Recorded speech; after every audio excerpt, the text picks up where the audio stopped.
Hello, everyone, and I really want to thank you for taking the time out to view Hot Topics and your host, Greg Ochs. Today we have a very interesting and informative program that we are going to be talking about the school bond coming up.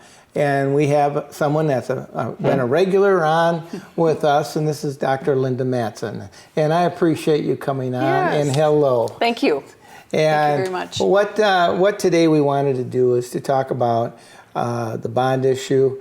As I seem to walk around in town, I got the pros, I got the cons, I got everybody going, what are you, nuts doing it? Why are you doing this? And I go, I think that there's a dire need, and with the reviewing that we did before, and we had some great shows before, and I think the people that viewed the show had an opportunity to see some very informational, very factual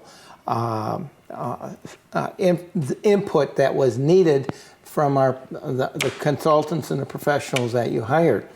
Now, okay, we fast forwarding, we got a year's gone by. Has the conditions that we knew when the bond issue was coming out, has the conditions eroded somewhat in where we're at? And has it been a result that some of our kids are not excelling like they should be? Or what? Why don't you just give kind of a caption of the school year? Well, I think certainly things certainly haven't gotten any better. When you have buildings that need repair and you're not able to do that, you're lucky if they stay the same. And most of the time, the things get worse or everything's a year older. A lot of the things that we're talking about are about age and how long we've had boilers, et cetera, in our buildings. So it certainly doesn't get any better over time, and we look at the cost of things, and sometimes we're fortunate and the cost might go down, but typically the cost goes up the longer you wait. So we look at the condition, the cost, and it feels like every year that we wait or every amount of time that we wait, we get farther and farther behind with facilities. When a levy is passed, is the levy that is passed used for band-aiding what we have? Well, a levy typically is for operating expenses, or, we say to kind of separate a levy and a bond. A levy is for learning or those operating expenses that typically are about people. We spend about 80% of our operating dollars on people in the district. And then a bond is for building. And so levies certainly can be used for some of those things, but most of the time are not, because there are other needs that also come up with just operating the school district. Now, I understand what you're telling me with a levy and with a bond. Now, the bond, if a bond is passed, then it would go for the boilers, and a levy is approved. That's a non-voting issue, is that correct? No, a levy is a voting issue as well. It is, okay. And what has the history of Forest Lake been that the levies are passing and the bond issues haven't? No, it's about the same for both of them. I mean, I think we certainly have more difficulty here in passing some of those things than in other districts, have a better record than in some. When we look at some districts, for example, Roseville has always been successful in passing their bonds and their levies. So we've had some success in both and some failures in both as well. If the bond issue passes, is much money going to be used for transportation? Is much money going to be used? It's just strictly building? It's just strictly building, yep. Is there going to be any buildings removed and rebuilt?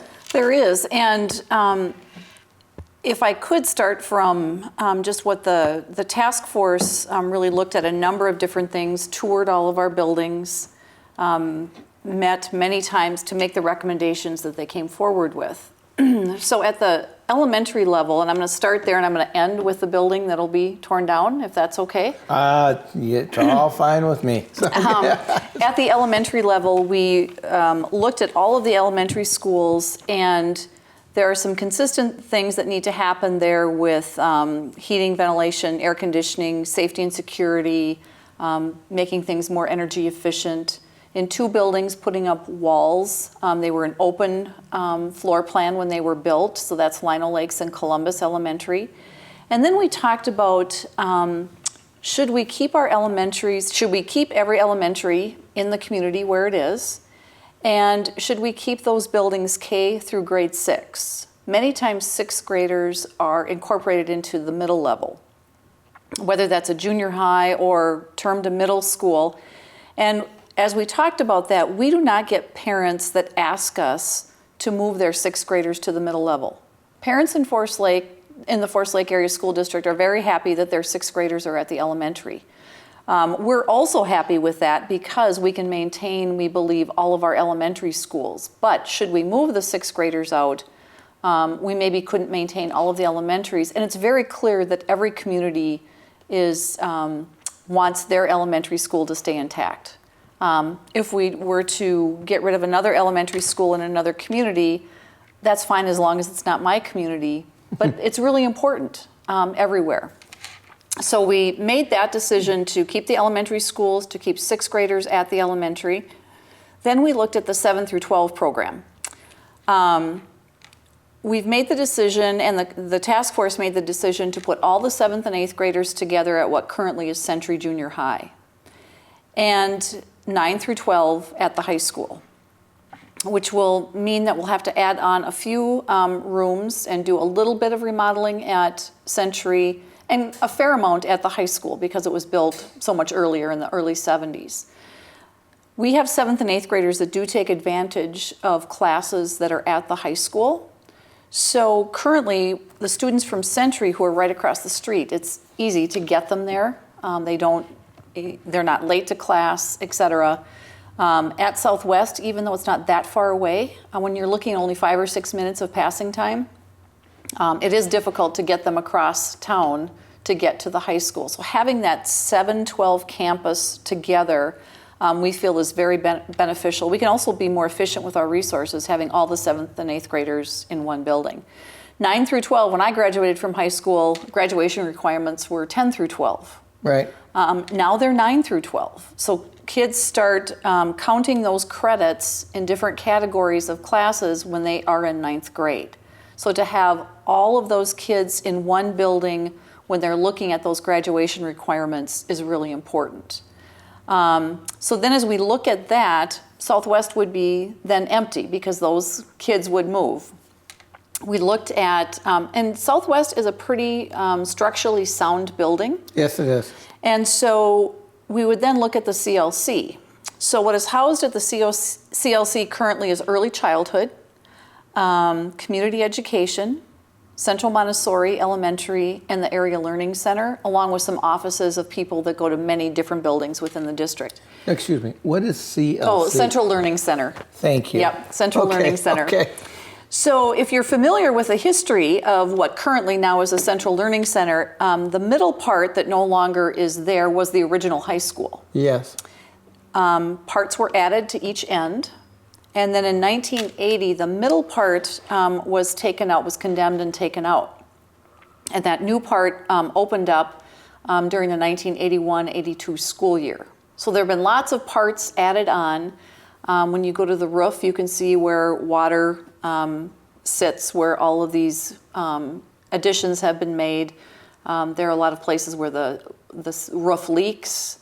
And when you talk about replacing all the windows, bringing it up to where we want it to be, it would cost more than what it's worth. There is that tipping point for buildings. Yes, there is. And the CLC has, we feel, has reached that, and experts feel that it's reached that, and people that were part of the task force felt that as well. So we would move all of the programming that currently is at the Central Learning Center to Southwest. We would make sure that we had separate entrances for Central Montessori, for example, the ALC, Community Ed, an early childhood, separate playgrounds, separate parking areas. And then once all of that programming was moved there, then we would tear down the CLC. What would be in that space would be either green space, it could be tennis courts, it could be ball fields, it could be a parking lot, or it could be sold. The school board has not made the decision what will happen, and they'll make that decision later on.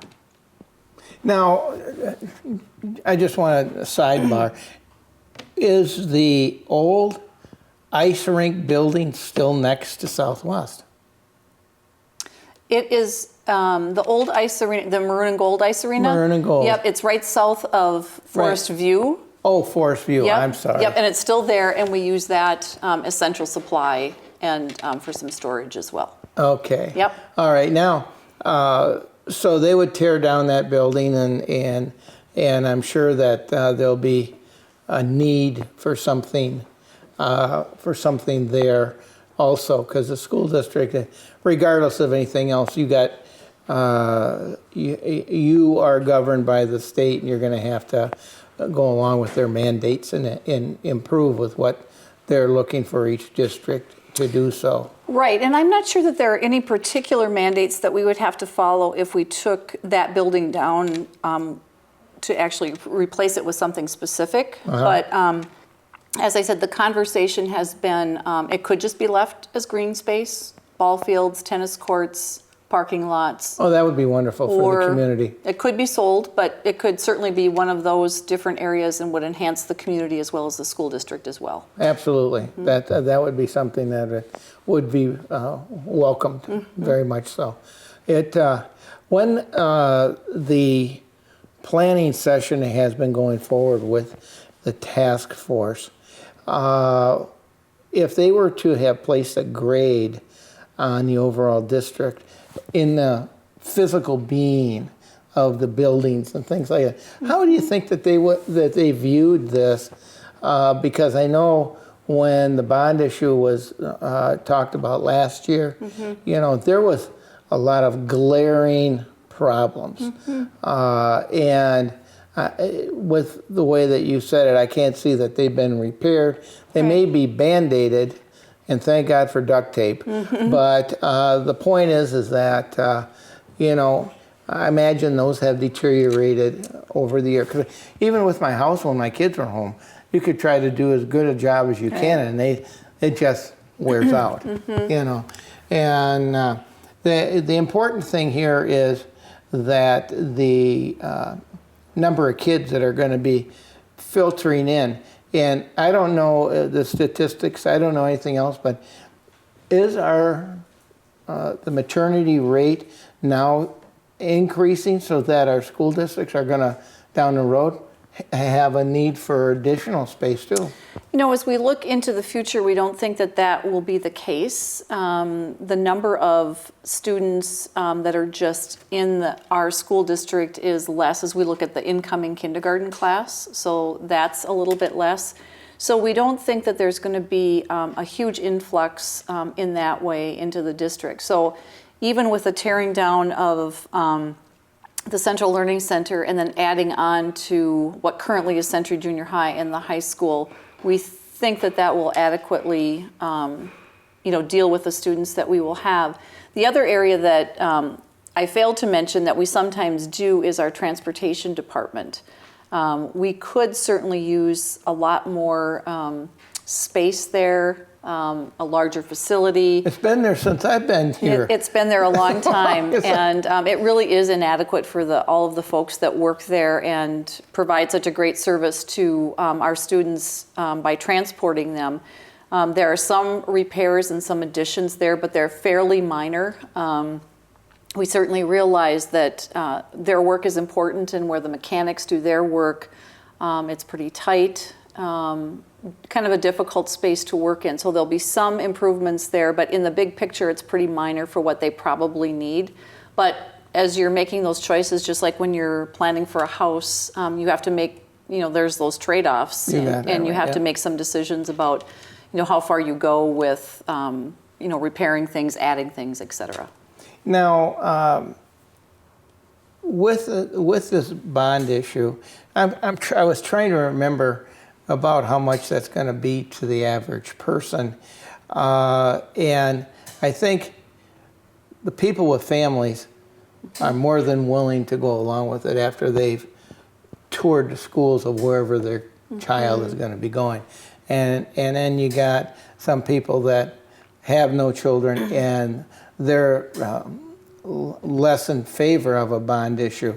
But the point is that in the overall scheme of things, are we looking at a very large increase in property taxes that would be brought forward? Because if I remember right, when I had the program last year with Larry Martini, he came back and gave some information that was, it wasn't that much money. Right. And I think one of the things is that the number certainly does seem large when you first hear it, whether it's, 177 million from our last attempt or 143 million and then 18 million. And I think that's why we've had a number of groups, and we've been working at this for probably about 10 years with 2 community groups that did what we called was a gap analysis. What we think should be, and what's the gap. So there were 2 groups that came up with 2 different lists, and each list gets bigger because more time has gone by. And then we had a task force where we invited anyone who wanted to participate, and that's the group that toured the building, every single building in the district. And that's the group I think that really understands the facilities, the work that our custodial staff does to keep a lot of these buildings going and looking as good as they do. Some of the equipment or lack thereof that our kids have or don't have in the science area, in the agriculture area, et cetera. So, is it a lot of money or not? I'm not going to make the judgment on that because people have different views. Some people would say if it costs $1 more, it's too much. And other people would say, whatever it takes, let's do it. So I would encourage people to go to the district website. There's a tax calculator on there. So it's for residential, commercial, and agriculture land. So you can click one of those, you can put in the value of your land, and then it will calculate for question 1 and question 2 what the increase would be. I think that's something that should really be pushed because I think there's a massive misunderstanding of the difference between tax and what it's going to be for the person and what it's going to, and the bond issue and what that's going to be. I think there's a very large misunderstanding about that. Now, one of the things that I've had asked of me many times, and I remember Larry making the statement, and that was when we were talking about, the dispersion of the money. And I think everybody thinks that if the bond issue passes, all that money is coming into the district right now. And it's not. It's gonna, it's being as per need and as per requirement. And I think that is something that people have a big misunderstanding about too. They're going, what are they going to do with all this money? And first thing they're going, oh, we're going to give teachers raises. We're going to, and I'm going, well, wait, time out. That's not the way these things work. Right. Now, when the task force was going through it, do you happen to remember what did they put together a priority list as to what was important and what was less important? And they certainly did do that, and we also had our building and district administration talk about what was important as well. We had teachers that were part of that conversation, so it wasn't just one particular group, but a lot of people, folks that are involved with sports and activities as well, and really tried to look at that balance across early childhood all the way through the high school, and what is needed, and looking at a comprehensive approach to all of it. We are trying to provide opportunities for kids in all sorts of different areas, whether it's during the school day as well as after school. And so to look at all of those different areas and really, I think not think that there's no limit to the money, because people know that. People are very responsible here. And they know that, you can't have everything that you necessarily want. At the same time, there does, come a point when you really have to improve, the facilities in order to give kids a great opportunity to do the best that they can do. Does, from the superintendent's perspective, and with your friends that are superintendents, when you have your get-togethers and everything, has there been much conversation regarding the change of what they anticipate between now and 10 years and 20 years of how education is going to be? And are they looking at it's going to be like it is, or are they looking at it's going to, your responsibility is going to be drastically changing because of social, economical, environmental, whatever reasons? Well, I think there are some changes that have happened just in general with probably more support for families than what we've had in the past, with more families experiencing homelessness, for example, or just the struggle of making sure their families have enough food, that sort of thing. So we don't necessarily provide all of those resources, but we have connections to other partners in the community where we can match families up with social service agencies, for example. You're always looking to see how can you best prepare kids for a world that we can't even imagine right now. And that's what we're doing. We're preparing kids for, think of all the changes that have happened since you graduated from high school or I graduated. So you're always thinking about what are those skills that kids need and trying to keep on top of things as much as possible. So we're, always looking at those pieces as well.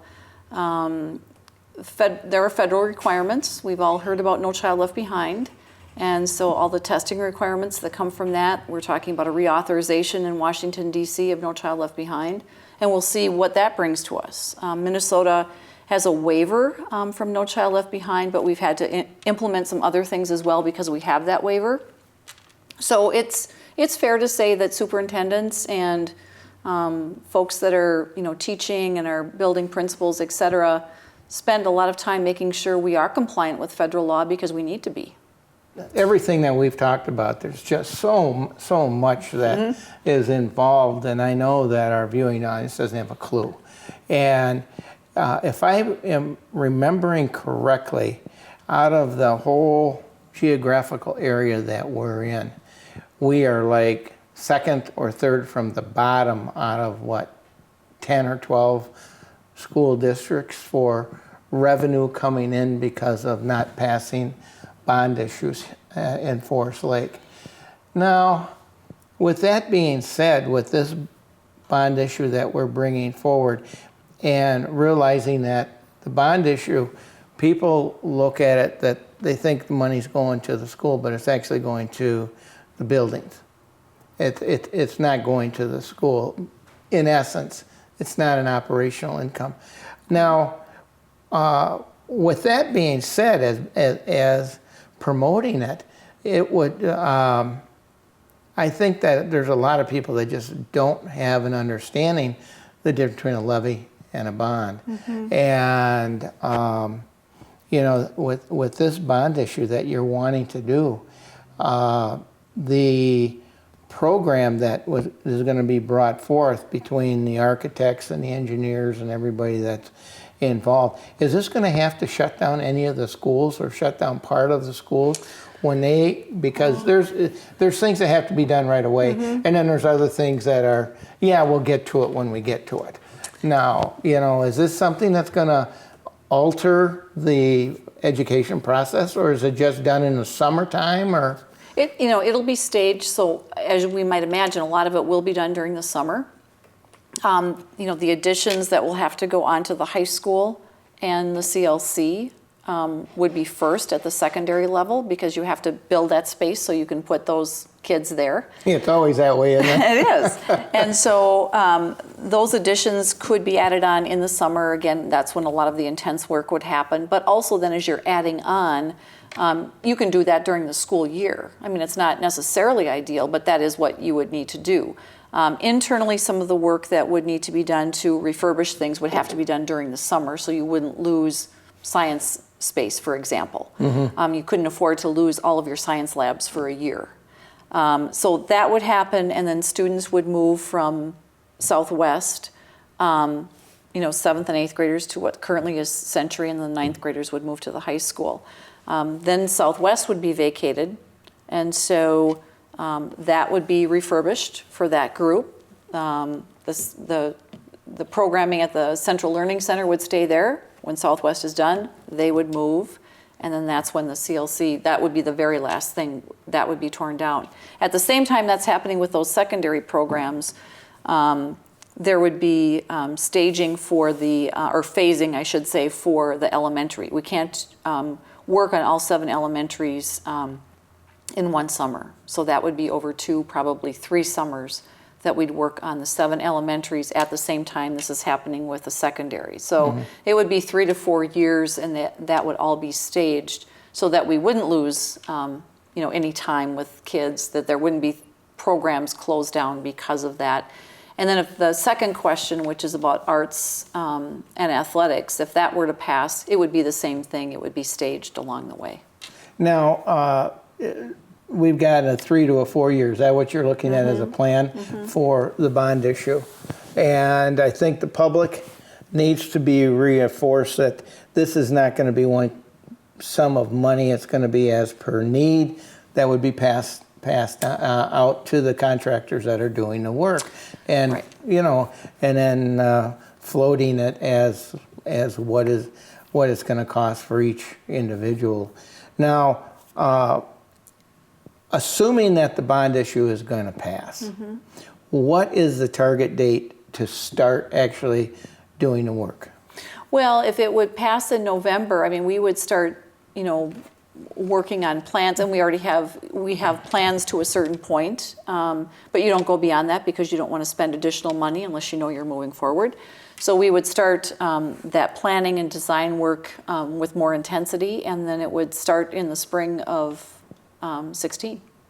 So Some of that work would start, and we would work with the architects, work with the builders, et cetera, to figure out all those different phases. But it would be started right away. Now, how much involvement do you have to get into with some of this construction? Well, I think there's always the involvement that I've certainly had is to be part of the strategic plan and to kind of lead that group through that to try to hear everyone's voice and what's important, what's needed. There's the teacher perspective, there's the parent, the student perspective, the community member who doesn't have children, as you mentioned, and then what makes sense from an architectural point of view, from a builder's point of view. We can have a grand plan, but if we can't build it efficiently, then that's not such a grand plan.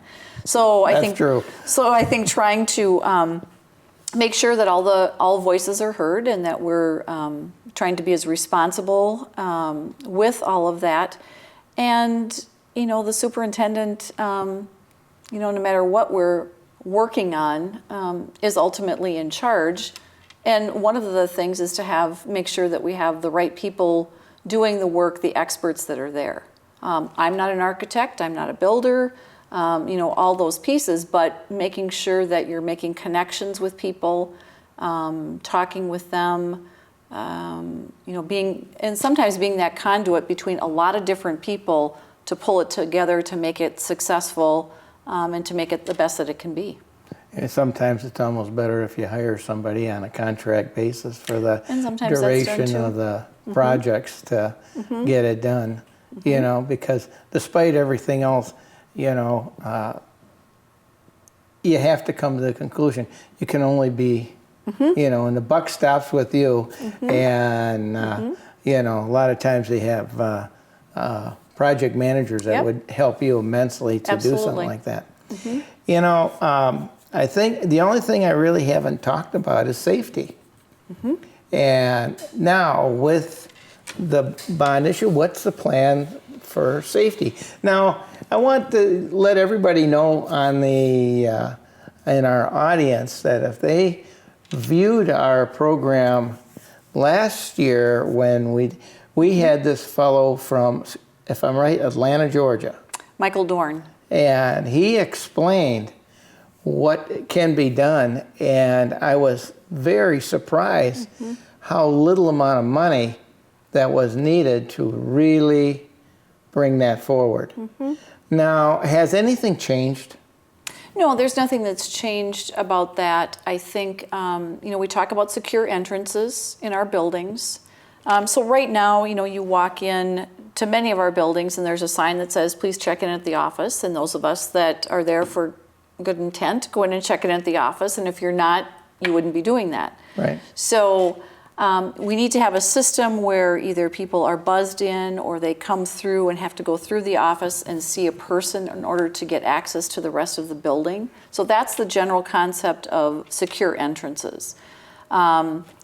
We'd want to look at additional cameras in particular places as well.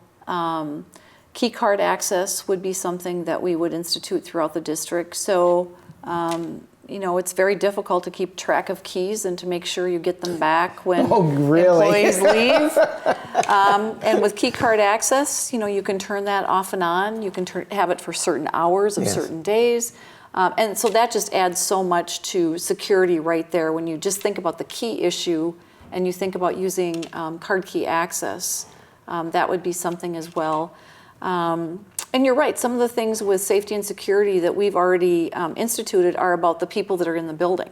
When you see someone, whether you have a secure entrance or not, when you see someone that isn't someone that you know, to go up and ask them, how can I help you? Where is it you need to go? That sort of thing. That is the piece that doesn't cost any money, except for training, but doesn't cost any money to make sure that we know who's in our buildings, and all need to be vigilant. And it isn't just about, the terrible stories that we hear with, someone, coming in and doing, terrible harm to children and staff. But it also, and that happens rarely and in not many places, thank goodness. But what we all face in public schools or in any school, it would be parents that are coming in that are maybe having some family difficulty, or grandparents, or some of those situations that can be tense, and we need to make sure that our staff and our children are safe. We've covered a lot of area and we've talked about a lot, which is just wonderful. And I certainly hope that we can, this conversation that we had can really help give information to people. Is there anything that I missed in the conversation? I think I've covered an awful lot. And if there is something, why don't you go ahead and bring it up now? And this is your time. You can do your Dale Carnegie and do the selling for the community. So. Well, I think that as I said, we've been working on this for 10 years. We've had a lot of conversations about it with a lot of different people. And we've had different lists that have been generated about what needs to be repaired, what needs to be added, what needs to be enhanced. And the list doesn't get smaller, it continues to grow. And there aren't a lot of things that people would view as extras. And I think, as I said, I think our custodial staff does a fabulous job of keeping our buildings looking great. But when you actually get in there and you take a tour and you hear about the different pieces, when you hear that the heat source for Forest Lake Elementary isn't in Forest Lake Elementary, it's at the Central Learning Center and it goes underneath the road, and that's how that building is heated. People can't really quite believe that is the case. That's the way it used to be, though. Yep, and it still is. It still is. And it still is. The parking lots that we have that need to be repaired, the roofs that need to be repaired. We've mentioned science more than once, but the science department, that was great in 1971 when the high school opened, but it's basically still the same science department. Our agriculture department, we have a nationally recognized ag department, but they need new facilities there as well. They need, all sorts of science facilities because it's a science-based department, a new greenhouse, et cetera. We need a track that we can have a track meet on. We don't have that. Our kids, I think, deserve that. We need a stadium where lacrosse can play, where football can play, where soccer can play. And that does mean turf. It doesn't mean the grass that we have there and the facilities that are there. We need a better stadium there.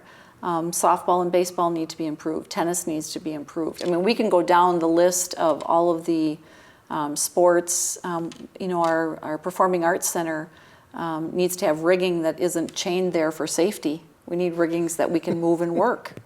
A new sound system, better storage, all those sorts of things. So I do believe that, we can go to a lot of high schools that are going to be a lot fancier and glitzier, I think, than Forest Lake Area High School should this pass and we do all of this work.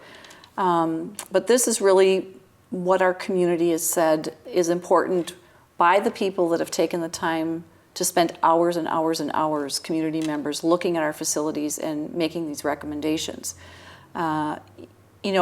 It sort of is mine to sell, but at the same time, it is, as a school district employee, we can't advocate out there for passage of the bond or not passage of the bond. It is, here's the factual pieces.